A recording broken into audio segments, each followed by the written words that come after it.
And this is crucial because an efficient detox system can help manage ADHD symptoms more effectively. It's like knowing the strengths and the weaknesses of your car's engine. You can fine tune it to get the best performance. So the more you know about your genetic makeup, the better equipped you'll be to navigate the complexities of ADHD. Welcome to the Soaring Child Podcast, where parents of children with ADHD learn tips and tricks to help their child soar at home, at school, and in life. We feature interviews with experts, medical professionals, and parents just like you who are learning how to reduce ADHD symptoms using food and other natural strategies. Because children with ADHD deserve to soar just like every other child. I'm Dana Kay, your host.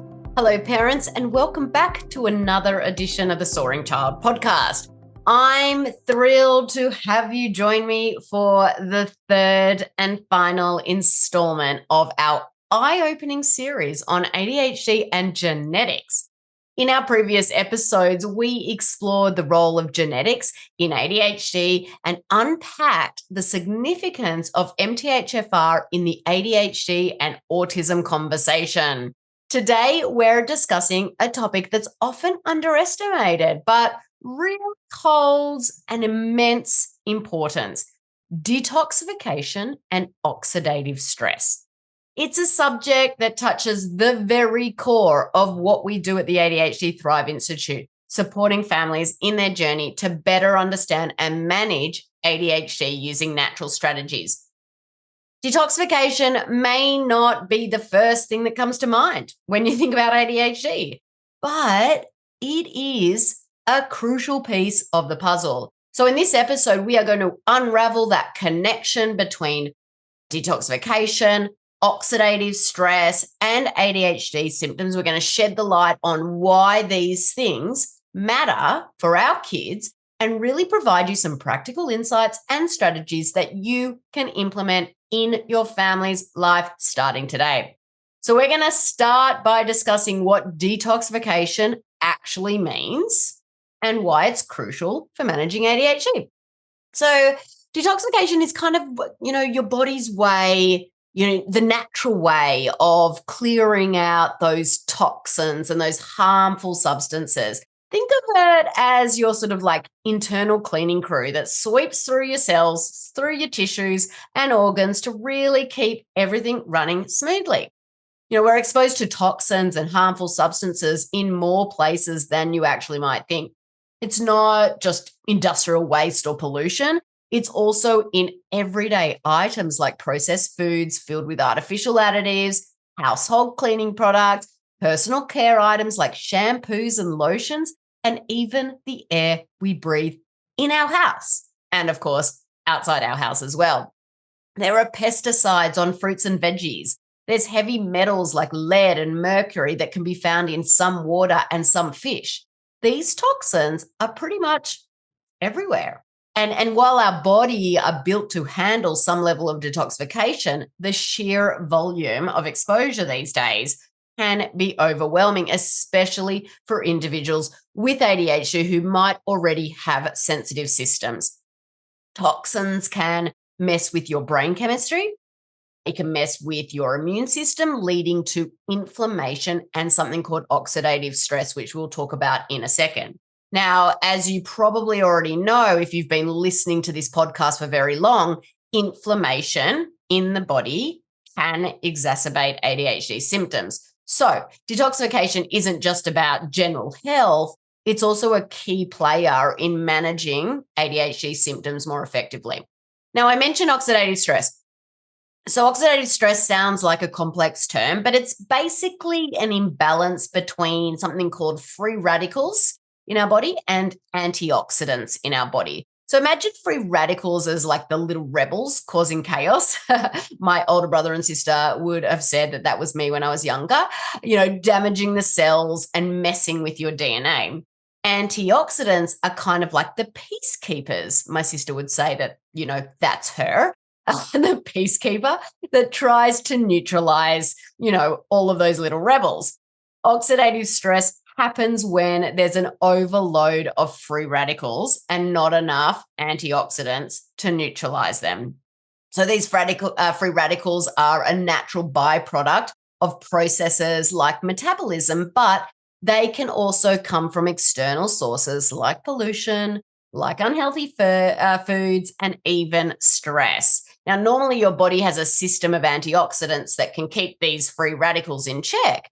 But sometimes, whether due to poor diet or environmental factors or even genetic predisposition, that balance between the two tips in the other way. When there are too many free radicals and not enough antioxidants to counteract them, that's when oxidative stress kicks in. So it's like having too many troublemakers and not enough security guards, really leading to a chaotic situation that can worsen ADHD symptoms. So, as you can see, detoxification and antioxidation is a really important part of naturally reducing ADHD symptoms. So I'm going to now dive into the genetics. I want to dive deeper into the specific genes related firstly to detoxification. So we've got GSTT1, we've got GSTM1, and we've got GSTP1, and how they can impact your ability to manage ADHD symptoms effectively. So first on our list is GSTT1.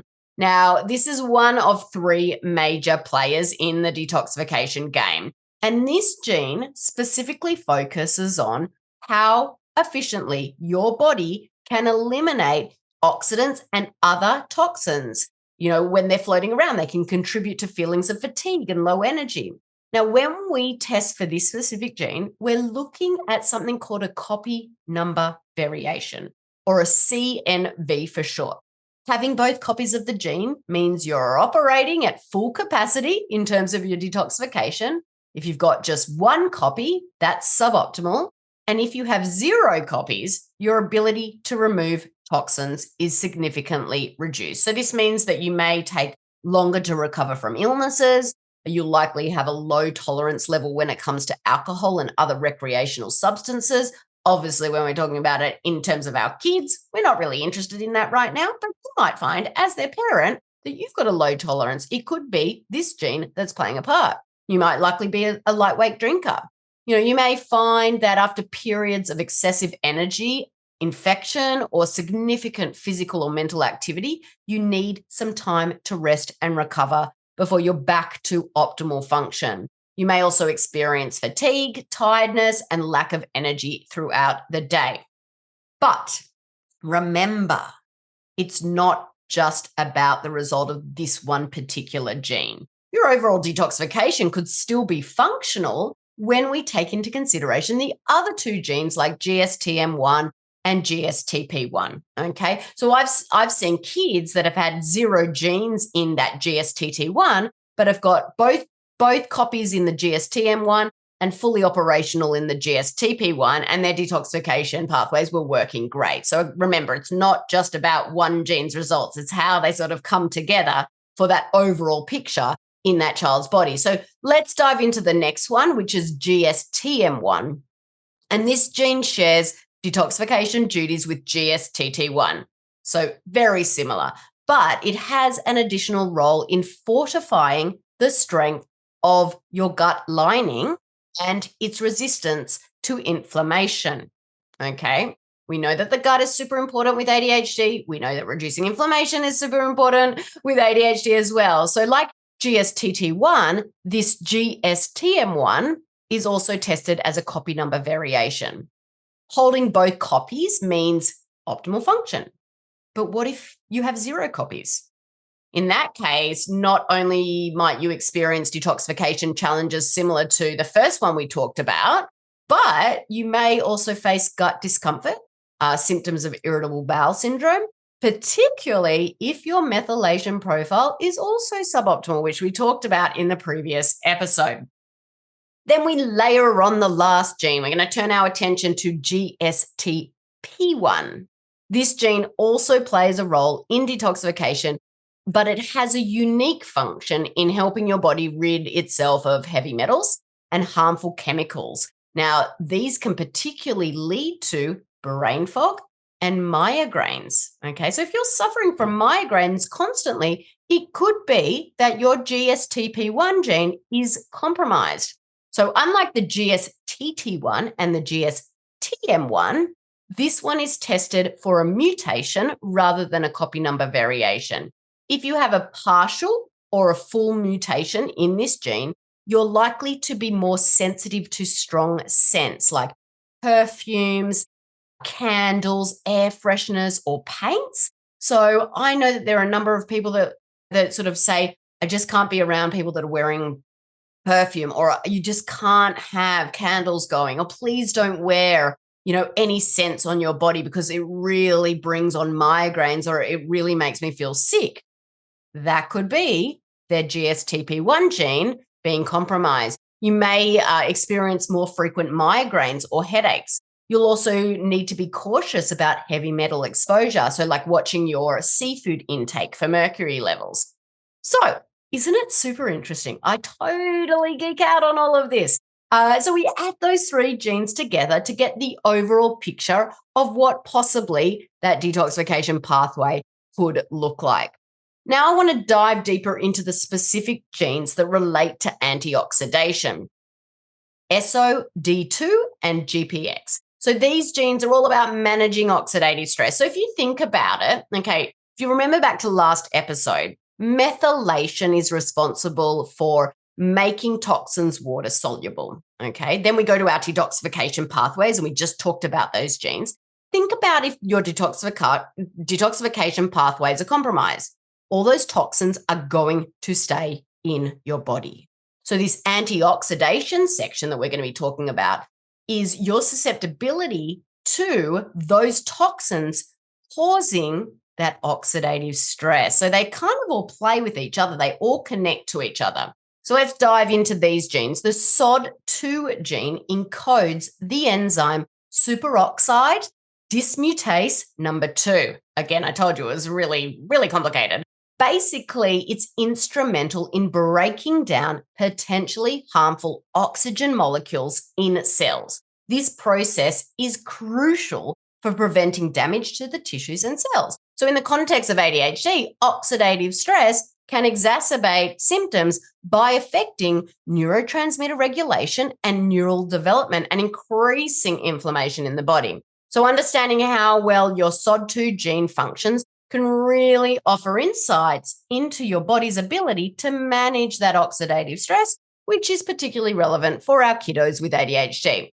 Now, the next gene, GPX, on the other hand, it encodes for the enzyme glutathione peroxidase. So this enzyme plays a vital role in protecting the body from oxidative damage by converting harmful hydrogen peroxide into water. Again, super complicated, but hopefully you can kind of get the picture. So SOD2, like SOD2, the GPX gene is also crucial for managing oxidative stress. So an inefficient GPX gene could contribute to increased oxidative stress, which in turn could aggravate ADHD symptoms. So knowing the status of both of these genes can really help in tailoring strategies to combat oxidative stress, thereby offering another layer of support in managing our kiddos' ADHD symptoms. Again, super fascinating, totally geeking out over here. Wonder if you guys are geeking out as well. Send me an email, send me a PM and tell me what your thoughts are, because I just absolutely love this stuff.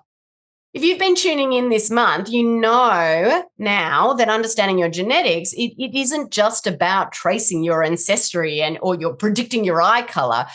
Or in my case, I don't know if you heard the episode where I talked about this. In my case, if I eat asparagus, I'm more like to have smelly urine. Okay, let's just say I've got that gene, but my urine is not smelly after I eat that asparagus. It's more like having a user manual for your body. So when it comes to ADHD, the information, it is invaluable. Knowing how genes are like all of the ones I mentioned, if you want me to rattle them off, here they go. GSTT1, GSTM1, GSTP1, SOD2, and GPX function and can give you insights into how well your body's detoxification pathways and antioxidation functions are working. And this is crucial because an efficient detox system can help manage ADHD symptoms more effectively. It's like knowing the strengths and the weaknesses of your car's engine. You can fine tune it to get the best performance. So the more you know about your genetic makeup, the better equipped you'll be to navigate the complexities of ADHD. So you're probably thinking to yourself, you've got this genetic information now. What's next? How can you use it to lighten the toxic load on your body and optimize these pathways? Well, I'm so glad that you asked. There are definitely a couple of key strategies to consider. Now, the most straightforward way to help reduce the load on your body and optimize detoxification is through diet. Yes, of course, diet is the foundation of everything. Steer clear of foods that are known to cause inflammation: gluten, dairy, soy, and anything with artificial flavors and colors. Highly processed foods, yep, they're off the list too. Instead, focus on fresh green foods. These are like the powerhouses of nutrients like folate, fiber, and calcium, which not only support your liver, which is critical in the detoxification, which will obviously aid in that detoxification process working more effectively. Think of adding like kale or even cilantro to your smoothies. These greens are also rich in antioxidants, which are your body's natural defense against toxins. Another way to give your detox pathways a boost is by supporting your body's production of glutathione. So you remember me talking about one of those genes compromised that process. Glutathione is a super antioxidant. So foods like garlic, onions, cruciferous vegetables, so I think things like cauliflower, Brussels sprouts, and broccoli, these can help your body produce more of this detox superstar.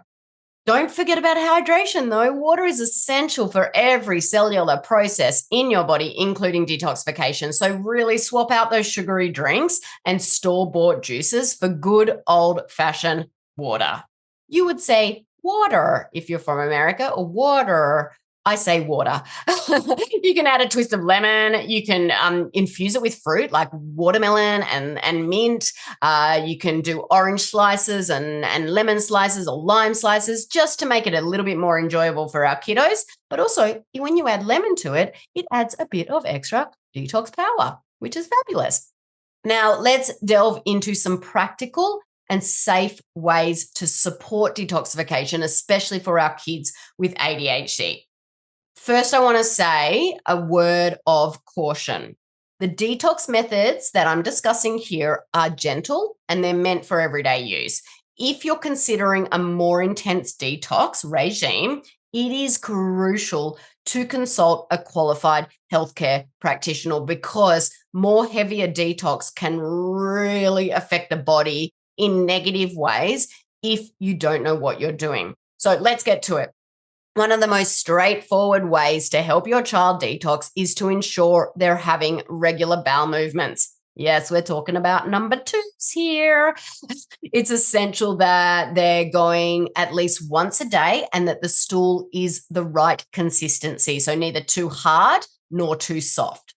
If constipation is an issue, consider using castor oil packs. These packs have been used for centuries across various cultures for their health benefits. So applying a castor oil pack over the liver or pelvic area can really help shift the body into a relaxed state, which is crucial for detoxification. This is especially important for kids with ADHD who often live in a state of stress, making it harder for their bodies to detox naturally. There's a lot of other benefits of castor oil. It includes things like increased lymphatic circulation, liver detox support, reduced inflammation, and even improved sleep and stress management. How cool is that? It's like a holistic approach that benefits the entire family. So let's move on to detox baths. Love detox baths. My kiddos do them about 3 times a week. You lie in there for about 20 minutes at a time. You want to opt for magnesium flakes over Epsom salts for better absorption. And these baths not only help with detox, but also aid in relaxation and can be a soothing, pretty pre-bedtime routine.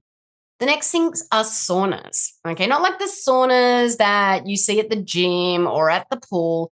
Saunas are infrared saunas. They are the finest single additional modality for toxic metal elimination and detoxification. It's safe for kids over the age of 6 to use infrared saunas for up to about 20 minutes at a time, but always check with the provider where you're doing that sauna. So there's different levels of saunas. Make sure that wherever you're getting it done, that you check for that particular sauna and what's the best amount of time for your child and their age. Always monitor your child during and after the session to see how they react to the heat.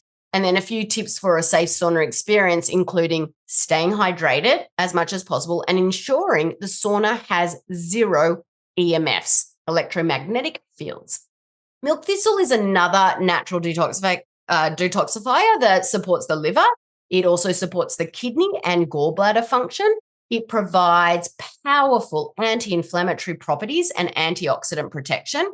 So it is effective at naturally reversing toxicity in the body by supporting the body in the removal of those free radicals that we were talking about, but also the removal of other toxins and heavy metals. So the body will have a better digestive and lymphatic function. Both of these are key to a strong and balanced immune system. You can get it in so many different flavors. We like the tea. There's like a milk thistle tea. It's kind of like a vanilla-y flavor. My kids love it. You can get it in powder. You can get it in drops. And you can really incorporate it into your family's diet easily. You can add ground milk thistle into baked goods when you're doing muffins. You can add it into smoothies or even buying that tea that I mentioned. Essential oils can also be a powerful tool for detoxification. They help to move energy and prevent stagnation in the liver and the gallbladder. And that obviously also aids in the removal of toxins. I have done a full episode on essential oils that you can check out if you would like to learn more. Now, lastly, you want to consider incorporating something called skin brushing. Okay, you want to bring it in on a daily basis, maybe starting to do it once a day before taking a bath or a shower. You have to understand the skin is our largest organ and plays a vital role in detoxification. You may be thinking that adding another step into your already busy routine is too much, but besides the baby's soft skin, the benefits of dry brushing go way beyond just your skin. I want to just talk about some of the benefits in detail. So we talked about the lymphatic system. It is comprised of a series of nodes throughout the body that are connected to one another by lymph vessels. Now, the nodes contain immune cells that help fight infection within the body or keep harmful substances out. So dry brushing can help to stimulate the lymphatic system to help the body detoxify. It can also help with exfoliation. Dry brushing with a natural bristle brush helps remove dead skin cells for that softer, more vibrant skin. So for us, ladies, we want a bit more of that softer skin. It's good for that one too. When you're shopping for a dry brush, you just want to look for a brush with natural fibers. And what you can do is you can start at the feet and brush in an upward motion, covering each section of your leg with 10 long, smooth strokes to activate the lymphatic system. It is recommended that all strokes along the body be guided towards the heart or the center of the body. You want to repeat this process with the arms by starting at the hands and moving up towards the shoulders, brushing each section 10 times. For the torso and underarms, you want to brush in a circular clockwise motion. For the face, a more delicate face-specific brush is required as the body brush will be a little bit too harsh for the face. You might want to pause this episode. You might want to rewind it and write that down so you know how to do it. Or put a bookmark here so you can come back and learn about that later. So those are some of my favorite ways for families of children with ADHD to support optimal detoxification pathways in their children. But if you've been listening in the past few weeks, you know this is part 3 of a 3-part series on genes, okay? So If you haven't listened to the first 2 parts, go back and listen for the last 2 weeks and you'll hear them out because they all play together. So before we wrap up today's episode, I want to let you know that we're taking a short break to enjoy the holiday season. We'll be off the air for 1 week, but don't worry, we'll be back with more episodes on January 4th. I want to take this opportunity to say I hope you all have a wonderful holiday season filled with joy, filled with relaxation and quality time with your loved ones. I really can't wait to connect with all of you in the new year and continue this absolutely amazing journey, helping our kiddos thrive. Thank you for joining me on this week's episode of the Soaring Child Podcast. I'm Dana Kay, your ADHD health practitioner. Keep on thriving. Thank you for listening to the Soaring Child Podcast today. To learn more about how to help your child with ADHD soar using natural strategies, visit our website at ADHDthriveinstitute.com and follow us on social media at ADHD Thrive Institute.